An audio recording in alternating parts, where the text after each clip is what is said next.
Hi, I'm Mike Cintolo, Chief Analyst of Cabot Growth Investor and Cabot Top 10 Trader. I'm here with your Cabot Weekly Review, and I am recording this as normal, late Friday morning on December 16th.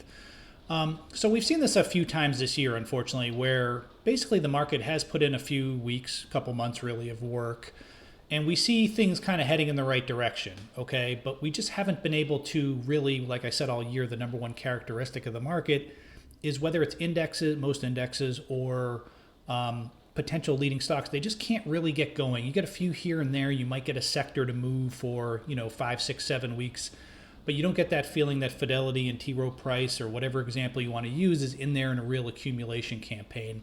And that's what happened in recent weeks. We had the intermediate term trend turn up, and it did kind of stubbornly remain positive for a while, but nothing else could really join the party. And few other stocks, few stocks could really get going. And now we have this week with the Fed. Last week was bad. Actually, last week was net worse than what we're seeing this week. But then, of course, post-Fed Thursday and now so far Friday morning, things are kind of sloppy. So where does it leave us? It looks like the intermediate term trend is reversing back down to kind of join the long-term trend in the unhealthy broad market. But I wouldn't say that much has changed if you didn't get too far in front of your skis, meaning, if you really still have a ton of cash, if you haven't been buying that much, a few things here and there, I wouldn't be going out and selling everything and shorting it and assuming the market's going to fall, 10 or 15% from here. I wouldn't do that. But clearly this is just another, shot to the bulls case, so to speak, that we can get higher from here, okay?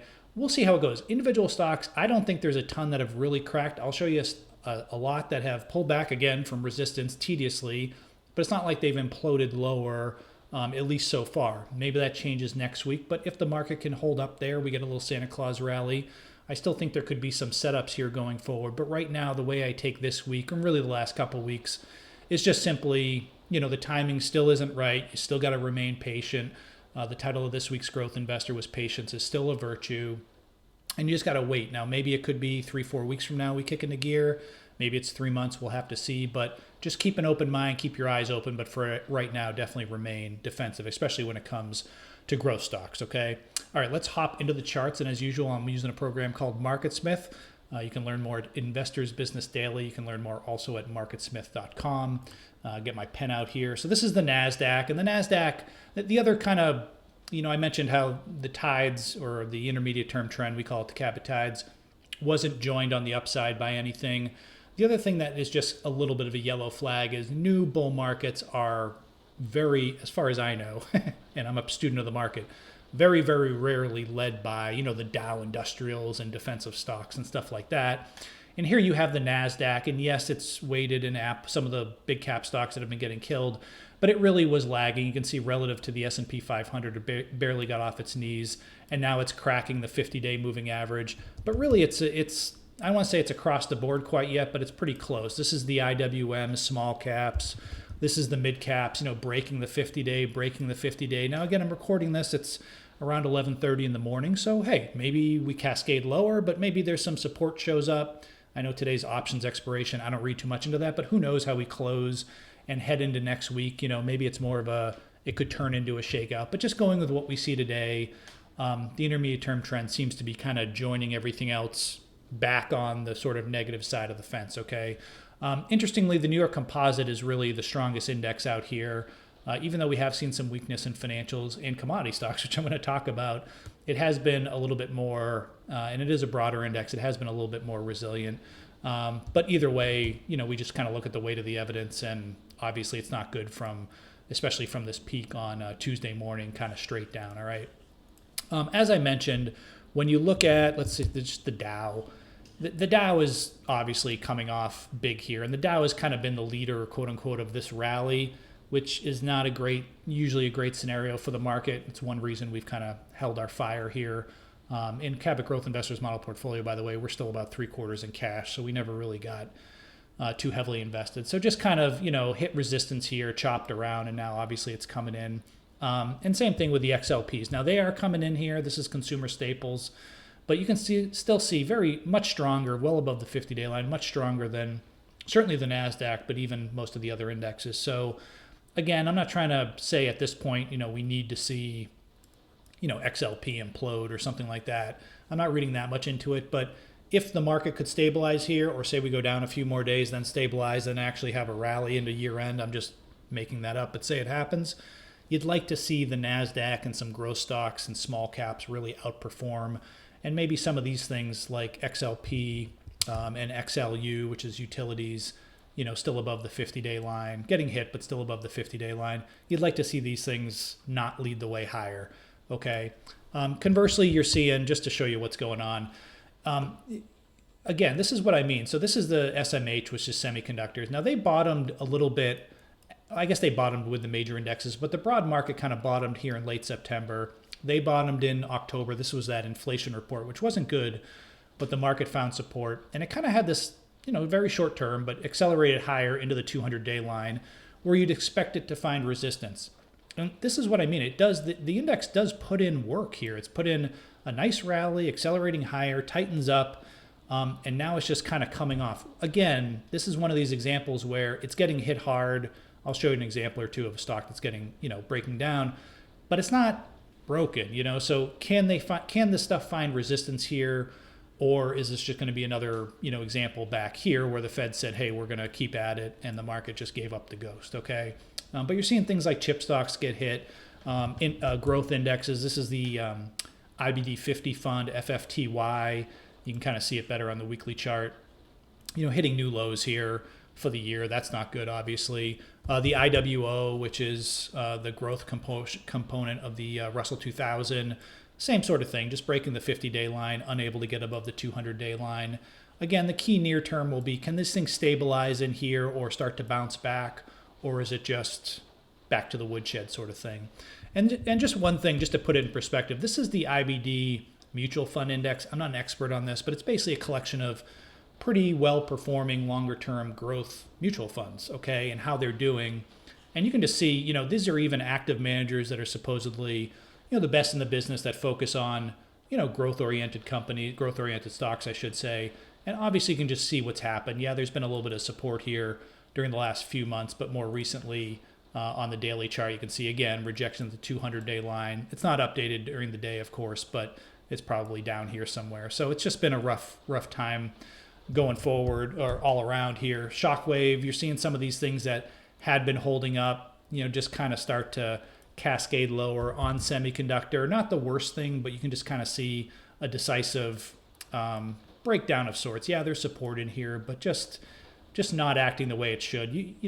Just as an aside, not to go on a tangent, but one thing we have seen, which is always a red flag or at least a yellow flag, is the stock, recovers to its high and then starts to it backs off, which is normal, and it consolidates, especially in this environment.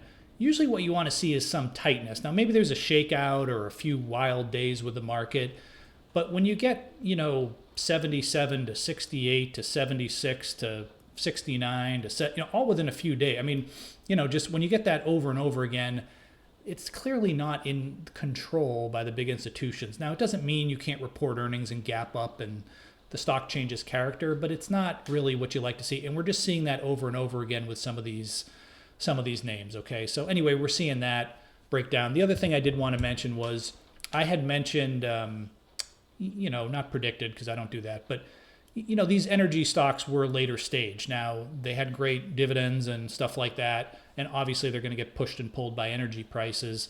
But this is the XOP, which is kind of my favorite ETF.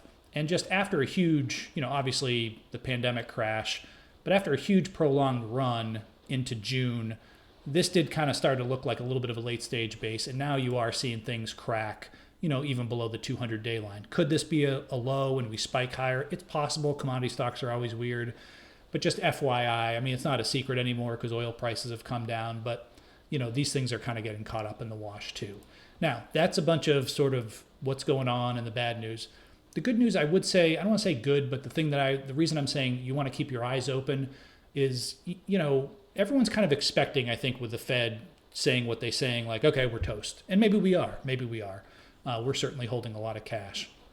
But to this point, as I record this video, we'll see how it happens. I still see a lot of stocks that are holding up pretty well. And yes, they could implode later today, next week. So I'm not saying to go do a ton with them. But to this point, I'm seeing more, some rejections at resistance again, but not a ton of just outright breakdowns among potential leaders. This is shift 4. All these names that I'm going to go through here, I think I've mentioned here in the last month. This is shift 4, okay, which I've obviously mentioned. I love the story. Big volume here on the weekly chart after earnings.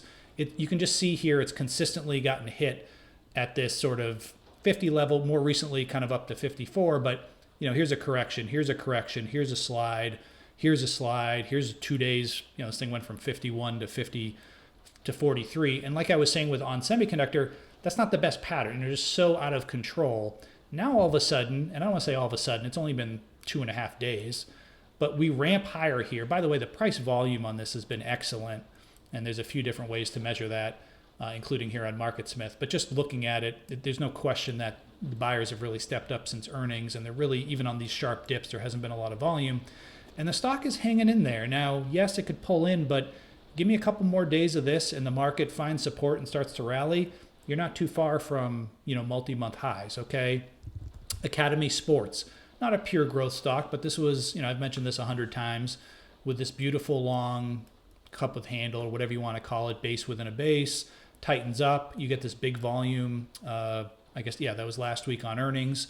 A little sloppy in here. Here was your, the market gapped up here on Tuesday on that inflation report, but you can just see stepping back overall looks totally fine. If anything, looks kind of like almost like it could be a decent buy here if it kind of pulls in grudgingly to the 25-day line.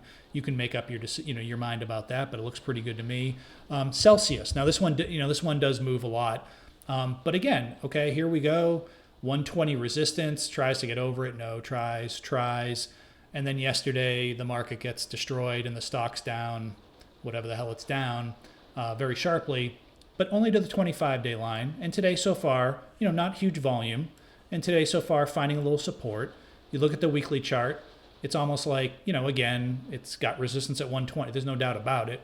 But, you're not looking at this week saying, wow, they just came out and crushed Celsius. You're saying, okay, it's down, it's down a few points on, below average volume. Okay, so definitely still something I'm keeping an eye on. Obviously a huge growth story there.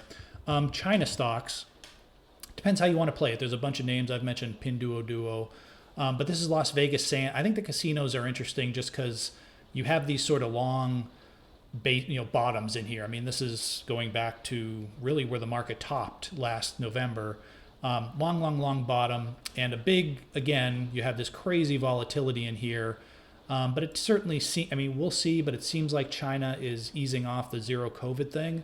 And, even if they don't fully do it, it just, there's clearly the market is sniffing out good things. And you kind of have this nice persistent advance. You can kind of see it's really been kind of straight up here for a month or two.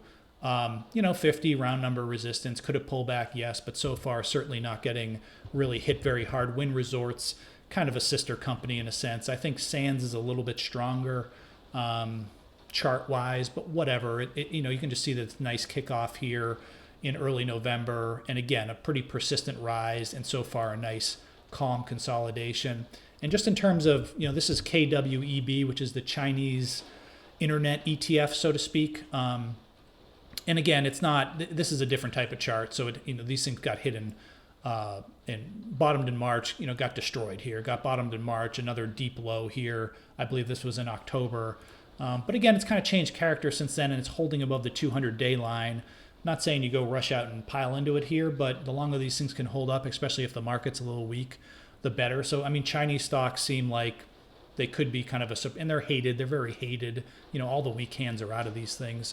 So it seems like an area that could emerge a little bit. Construction and housing. This is DR Horton.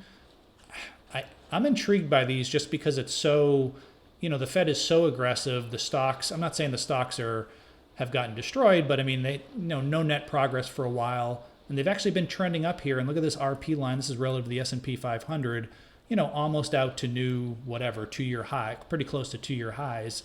Lennar reported earnings this week. I don't think Lennar is quite as strong, but you can see on the daily chart they tried to hit it, but supported the 25-day line. And what's interesting is the more the Fed has raised rates, the lower mortgage rates have come. So I don't know what that means. I'm not a bond expert, but just kind of looking at that. MCore, EME has pulled back here. I think I mentioned this in my last video. Just see this this is sort of a weekly, I call it a volume cluster, and it comes after this very long base. Now this is, this is not the sexiest company out there, but very steady, sales and earnings growth, that sort of thing. And, a bunch of weeks up in a row, a lot of big volume. And now, yes, it's getting hit, but it's just kind of coming into the 50-day line. A little painful here, but again, if it can kind of steady itself and start to rally, maybe you have sort of a pullback resumption thing going on. 5 below, I mentioned this thing gapped on earnings. And so far, the pullback has been grudging. Yes, it can open up on the downside, but so far you wouldn't know that, the Fed is gunning for the economy right here. It looks pretty good. And of course, again, it's probably discounted a decent amount of stuff, and earnings projections look pretty good going forward. Insulet in the medical device space, this looks pretty good. They're chopping around here. I mean, on a daily basis, it goes from 320 to 295 because of the recent action. But net, you can just see on the weekly chart, again, just a huge run here and just a very tight little flag near all-time highs, still looks in position. Similar, I guess I'll say group. I mean, this, overall theme in terms of medical devices. This is Inspire, INSP, continues to march higher. I mean, this week it's up 8 or 9%. I think there was an upgrade or something like that. But certainly ignoring the market and a new all-time relative performance peak. A little shake and bake this morning, but so far holding it, above the 25-day line. Could easily pull back and consolidate, but not seeing a lot of, selling hit that. GitLab, a different animal, but I am intrigued by this. It had all-time record weekly volume last week on earnings. The RP bottom came back in March. The stocks bottom came back in, I think that was March. So it's kind of, it intrigues me. It's a great story. That's part of it.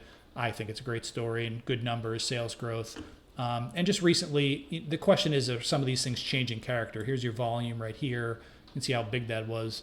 And it's still battling the 200-day line. So it needs work, but if the market can hang in there, I think that would be pretty interesting, okay? And just a couple more here. AXON, again, I've mentioned these. Does this look great? No, it had a big convertible offering. It was about 5% of the market cap. This was a couple weeks ago. So it got hit. But overall, here's your earnings gap. Here's where it closed that day. It's kind of right in that area.